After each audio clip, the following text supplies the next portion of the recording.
भगवान की जय। प्यारे कृष्ण कन्हैया लाल की जय। श्री बाराह पुराण दीक्षा सूत्र का वर्णन।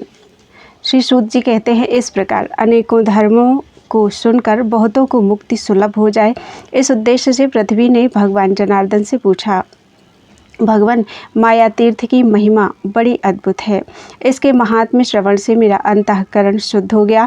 अब प्राणियों के कल्याण तथा विश्व की रक्षा के लिए आप कृपा कर मुझे अपनी दीक्षा विधि का उपदेश करें। भगवान बराह बोले, देवी, तुमने जो भागवती दीक्षा के विषय में पूछा है, अब उसे बताता हूँ, सुनो। यह दीक्षा कर्ममय संसार से मुक्त और सर्व सुख प्रदान करने वाली है। इस दीक्षा का रहस्य योग व्रत में स्थित रहने वाले देवता तक भी नहीं जानते। इस मंगलमय धर्म का रहस्य केवल मैं ही जानता हूँ। देवी, उत्तम दीक्षा वह है जिसके प्रभाव से मुझ में मन लगाकर मनुष्य सुखपूर्वक गर्भावास रूप संसार समुद्र से पार पा जाता है। इसके लिए साधक को चाहिए कि वह गुरु के समीप जाकर उनसे प्रार्थना करे, हे गुरुदेव, मैं आपका शिष्य होना चाहता हूँ, आप मुझे दीक्षा देने की कृपा कीजिए। फिर उनकी आज्ञा से दीक्षा के उपयोगी पदार्थों धान का लावा, मधु, कुश, घृत, चंदन, पुष्प, धूप, दीप, नैवेद्य, काला मृग चर्म, पलास का दंड, कमंडलु, कलश, वस्त्र, खड़ाऊं, स्वच्छ यज्ञोपवीत, अर्घ्य पात्र, चारुस्थली, दरवी, तिल, यव, अनेक प्रकार के फल, दीक्षित पुरुषों के खाने योग्य अन्न, पीने योग्य तथा तीर्थों के जल आदि वस्तुओं को लाकर एकत्र करें। साथ ही आवश्यक उपयोगी विविध प्रकार के बीज, रत्न एवं कांच आदि पदार्थों को भी एकत्र कर ले। तदनंतर मांगलिक द्रव्य लगाकर स्नान करें और गुरु के चरणों को पकड़कर उनसे आज्ञा लेकर एक बड़ी वेदी का निर्माण करें। यदि दीक्षा लेने वाला व्यक्ति ब्राह्मण हो तो उसे चाहिए कि वह 16 हाथ लंबी चौड़ी चौकोर वेदी बनाकर उसके ऊपर कलश की स्थापना करे। धान्य के ऊपर नवीन एवं सुदृढ़ कलश की विधि पूर्वक स्थापन कर वेद मंत्रों का उच्चारण करके उसमें जल भर दे और फिर पुष्पों तथा पल्लवों से उसे अलंकृत कर दे। तत्पश्चात उस पर विधि पूर्वक तिलों से भरा हुआ एक पात्र स्थापित कर गुरु में मेरी भावना करके पहले से एकत्र किए हुए द्रव्यों के द्वारा उनकी विधि पूर्वक पूजा करें। गुरु के प्रति निश्चित रूप से धर्म को जानने तथा पालन करने वाला शिष्य पुरुष उनकी सविधि पूजा कर पूर्वोक्त निर्दिष्ट द्रव्यों को उस वेदी पर स्थापित करे। सुंदरी फिर चारों भागों में जल से भरे हुए 4 कलशों को आम के पल्लवों से पूर्ण कर ब्राह्मणों को दानार्थ संकल्प कर दे। इसके बाद वेदी को श्वेत सूतों द्वारा सब ओर से घेर दे और चारों पार्श्व भागों में 4 पूर्ण पात्र रखे। उस समय दीक्षा देने वाले गुरु का कर्तव्य है कि उक्त कार्य संपन्न करके शिष्य को ऐसा मंत्र दे जो रुचि एवं वर्णादि के न्याय के अनुसार हो अथवा जिससे उसकी हार्दिक तुष्टि हो, जिसके मन में गुरु के प्रति पवित्र भक्ति भावना हो तथा जिस दीक्षा की विशेष अभिलाषा हो, वह भगवान विष्णु के मंदिर में जाकर नियम का पालन करते हुए सभी कार्यों को संपन्न करे। फिर आचार्य पूर्वाभिमुख बैठकर दीक्षा की इच्छा रखने वाले सभी शिष्यों को निम्नलिखित उपदेश सुनाए। जो व्यक्ति मेरा भक्त होकर भी किन्हीं अन्य भगवत भक्त सत्पुरुषों को देखकर उनके लिए आदर पूर्वक उठकर स्वागत सत्कार आदि कर्म नहीं करता, वह मानो मेरी ही हिंसा करता है। जो कन्या का दान करके अपने कर्म से उसका उपकार नहीं करता, उसने मानो अपने पूर्व के 8 पितरों की हत्या कर दी। जो निष्ठुर व्यक्ति अपनी साध्वी स्त्री का भी जो एक प्रिय मित्र का कार्य करती है वध करता है, वह हिंसक व्यक्ति पुनः स्त्री योनि में जन्म पाता है और पूर्वोक्त कर्म के प्रभाव से उसे पुनः दाम्पत्य सुख की प्राप्ति नहीं होती। ब्राह्मण का वध करने वाला कृतघ्न, गोघाती ये पापी समझे जाते हैं तथा जो अन्य पापी कहे गए हैं वे यदि शिष्य बनकर दीक्षा लेना चाहें तो उन्हें शिष्य ना बनाकर उनका परित्याग ही कर देना चाहिए। दीक्षित पुरुष को चाहिए कि वह यदि परम सिद्धि या मोक्ष पाने की इच्छा रखता हो या सनातन धर्म का संग्रह करना चाहता हो तो बेल, गूलर तथा उपयोगी वृक्ष को कभी न काटे।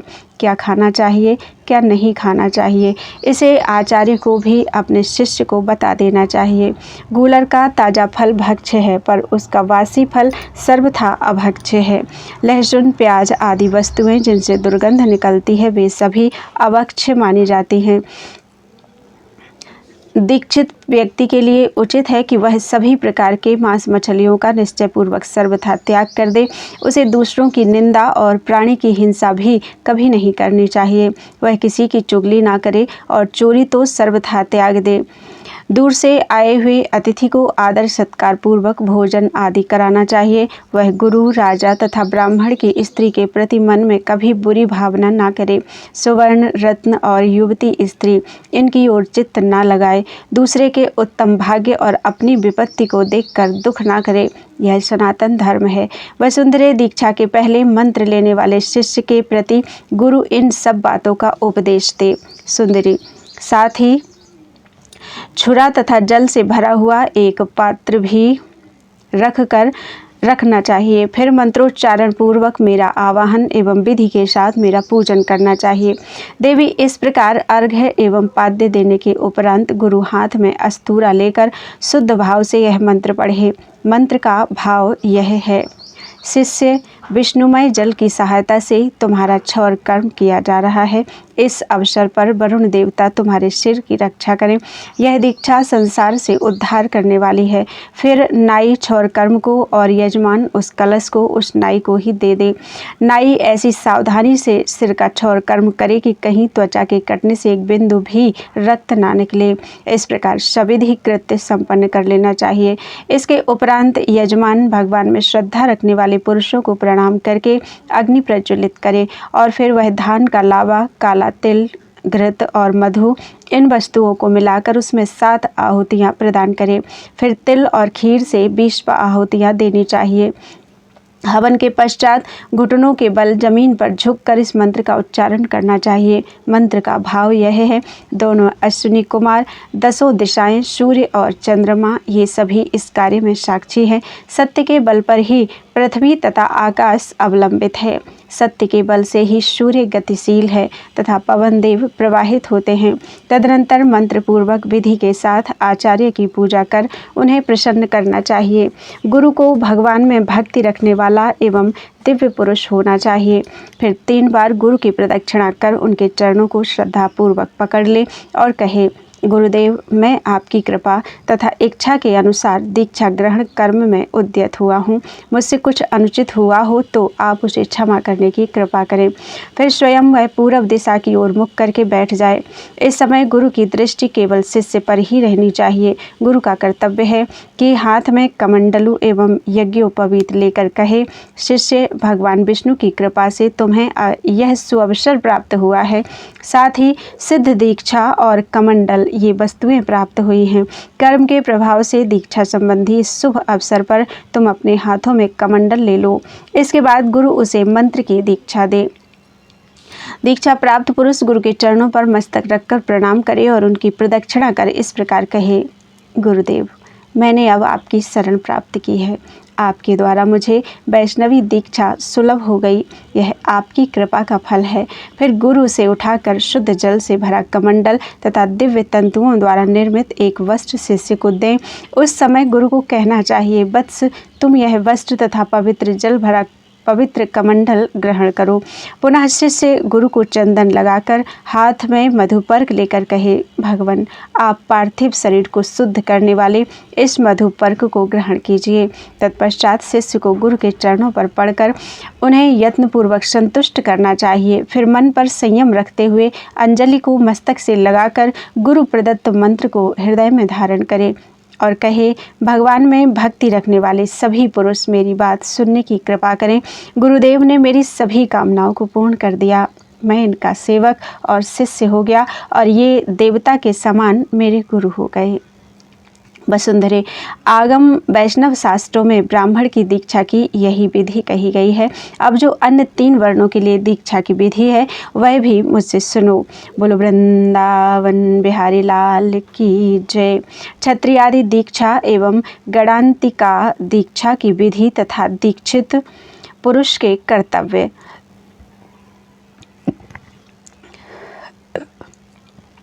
भगवान वराह कहते हैं, वसुंधरे, मैंने ब्राह्मण दीक्षा के समय जिन वस्तुओं के संग्रह की बात कही है, क्षत्रिय को भी उन सबको एकत्र करना चाहिए। उसे केवल एक कृष्णसार मृग का चर्म नहीं लाना चाहिए। इसी प्रकार उसे पलाश के स्थान पर पीपल वृक्ष का दंड ग्रहण करना चाहिए और काले मृग के चर्म की जगह काले बकरे का चर्म लेना चाहिए। उसकी दीक्षा वेदी भी 16 हाथ की जगह 12 हाथ के प्रमाण की हो, उसको गोबर से लीप दे। तदनंतर गुरु के पैरों को पकड़कर वह कहे, विष्णु, मैंने संपूर्ण शास्त्रों एवं क्षत्रिय के क्रूर कर्मों का परित्याग कर दिया है और मैं अब आप विष्णु स्वरूप गुरुदेव की शरण में आ गया हूँ। आप जन्म मरण रूपी संसार सागर से मेरा उद्धार कीजिए। इस प्रकार गुरु से प्रार्थना कर उनमें मेरी भावना करते हुए उनके दोनों चरणों को पकड़कर कहे, देव देव वराह, अब मैं शस्त्र का स्पर्श करना नहीं चाहता और ना अब मैं किसी की निंदा ही करूँगा। आपने वराह रूप धारण कर संसार सागर से मुक्त होने के लिए जिन कर्मों को करने का निर्देश किया है, अब मैं वही करने के लिए तत्पर हूँ। तत्पश्चात पूर्व निर्दिष्ट विधि के अनुसार ही अनेक प्रकार के चंदन, धूप एवं पत्र आदि उपकरणों से सबकी पूजा कर दीक्षा ग्रहण करें। दीक्षा लेने के बाद शुद्ध भगवत भक्त पुरुषों को भोजन कराना चाहिए। क्षत्रिय की दीक्षा के लिए यह निश्चित विधि है। सुंदरी, अब वैश्य की दीक्षा की विधि बतलाता हूँ। वैश्य जाति का साधक जिस प्रकार सिद्धि प्राप्त कर लेता है उसे सुनो। वह भी पूर्ववत सभी सामग्रियों को एकत्र कर 10 हाथ की चौकोर वेदी बनाए और पूर्वोक्त नियमानुसार उसे गाय के गोबर से लीप दे। फिर बकरे के चर्म से अपने शरीर को वेष्टित कर दाहिने हाथ में गूलर का दातून लेकर शुद्ध भगवत भक्त पुरुषों की 3 बार प्रदक्षिणा करे। फिर गुरु के सम्मुख घुटनों के बल बैठकर कहे, भगवान, मैं वैश्य हूँ। मैं संपूर्ण सांसारिक प्रपंचों का परित्याग कर आपकी शरण में आया हूँ। आप प्रसन्न होकर मुझे संसार बंधन से मुक्त करने वाला मंत्र देने की कृपा करें। मेरा भक्ति रूप प्रसाद पाने की इच्छा वाला वह वैश्य इस प्रकार मेरी प्रार्थना कर गुरु के चरणों का स्पर्श करे। साथ ही कहे, गुरु, इस समय मैं आपकी कृपा से वैष्णवी दीक्षा प्राप्त करने के लिए प्रस्तुत हुआ हूँ। इसके बाद भगवत भक्त पुरुषों के सामने उनमें देवता की भावना करके अभिवादन करे। इसके पश्चात जिसमें किसी प्रकार के अपराध का भागी न होना पड़े ऐसा भोजन कराना उचित है। पृथ्वी, अब द्विजेतरों की दीक्षा की विधि बतलाता हूँ। जो यह दीक्षा लेता है उसके फलस्वरूप संपूर्ण पापों से उसकी मुक्ति हो जाती है। दीक्षा की इच्छा रखने वाले को चाहिए कि संपूर्ण संसार के उपयोगी जिन द्रव्यों को मैं पहले कह चुका हूँ वह भी उन्हीं सभी का सम्यक प्रकार से संग्रह करे और 8 हाथ के प्रमाण की चौकोर बेदी बनाकर उसे गोबर से लीप दे। उसके लिए नीले बकरे का चर्म एवं बांस का दंड तथा नीला वस्त्र ही उपयुक्त है। इस प्रकार इन वस्तुओं का संग्रह कर पूर्वोक्त विधि से दीक्षा का कार्य संपन्न कर वह मेरी शरण में आकर कहे, भगवान, मैंने अब अपने अपवित्र कर्म तथा अभक्ष्य भक्षण का परित्याग कर दिया है। फिर गुरु के चरणों को पकड़कर कहे, प्रभु, भगवान श्री हरि की मुझ पर कृपा हो गई है। उनकी प्रसन्नता से पहले की भांति गोपनीय मंत्र मुझे प्राप्त होने का अवसर मिला है। आप मुझ पर प्रसन्न हो जाएं। पश्चात 4 बार गुरु की प्रदक्षिणा कर उन्हें प्रणाम करे। फिर चंदन एवं पुष्प से गुरु जी की पूजा कर भक्तों को नियम के अनुसार भोजन कराए। वसुंधरे, दीक्षित हो जाने पर सभी वर्णों को जिस प्रकार के छत्र दिए जाएं, यहाँ उसका स्पष्टीकरण किया जाता है। ब्राह्मण के लिए श्वेत, क्षत्रिय के लिए लाल, वैश्य के लिए पीला तथा द्विजेतर के लिए नीला छत्र अर्थात छाता देने की विधि है। पृथ्वी बोली, केशव, सभी वर्णों की न्यायानुसार प्राप्त होने वाली दीक्षा मैं सुन चुकी।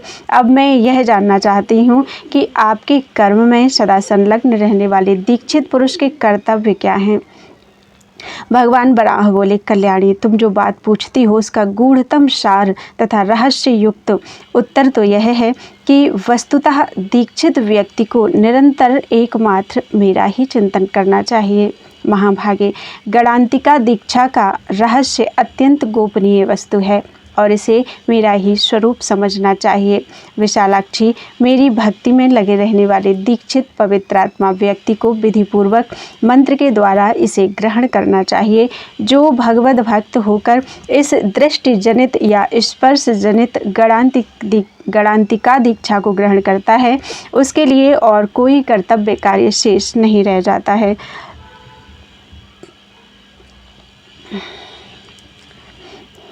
हस्ते शिवं परं ध्यात्वा जपन्मूलाङ्गमालिनीं गुरुः स्पृशेच्छिष्यस्तनुं स्पर्शदीक्षा भवेदियं निमील्य नयने ध्यात्वा परतत्त्वं प्रसन्नधीः सम्यक् पश्येद् गुरुः शिष्यं दृग्दीक्षा स भवेत् प्रिय।